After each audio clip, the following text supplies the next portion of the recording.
everyone! We meet again in English lesson with me, Miss Nada. Today we are going to talk about conditional sentence. What is conditional sentence? Conditional sentence talks about statements about known factors or hypothetical situations and their consequences. How does the pattern of conditional sentence? The pattern of conditional sentence consists of a conditional clause or if clause and the consequence. For example, if a certain condition is true, then the particular result happens. I would travel around the world if I won the lottery. When the water reaches 100 degrees, it boils. How many types of conditional sentence?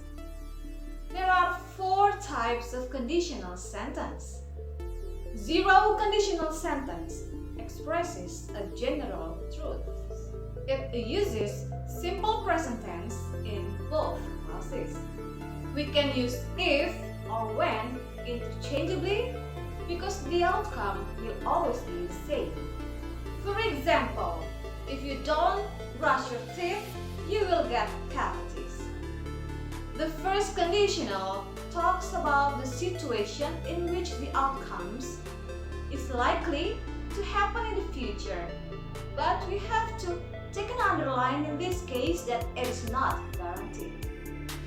First conditional uses simple present tense in the if clause and future tense in the main clause.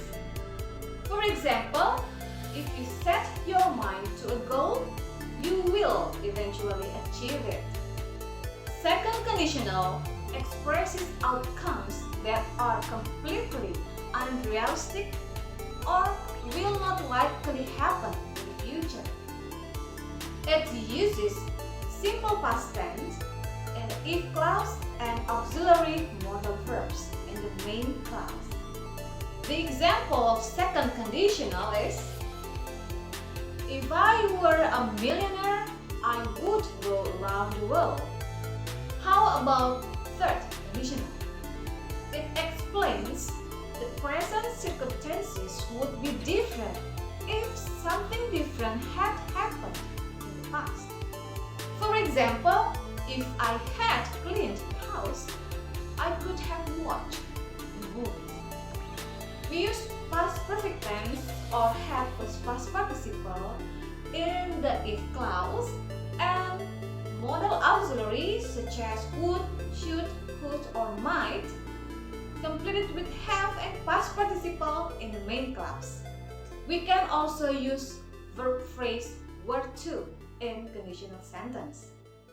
We can use it when likely or unlikely result is particularly awful or unthinkable. In this case, were to is used to place emphasis on these potential outcomes. For example, if I were to be sick, I would miss another day of work. If she were to be late again, she would have to have a conference with the manager. If the boarding house were to have been a penny more, they would not have been able to pay. How about the punctuating in conditional sentence? We use comma after the if clause when the if clause precedes the main clause. We can see the example. If the main clause precedes the if clause, no punctuation is necessary. We can see the example. It is the end of our lesson today. See you in other topic.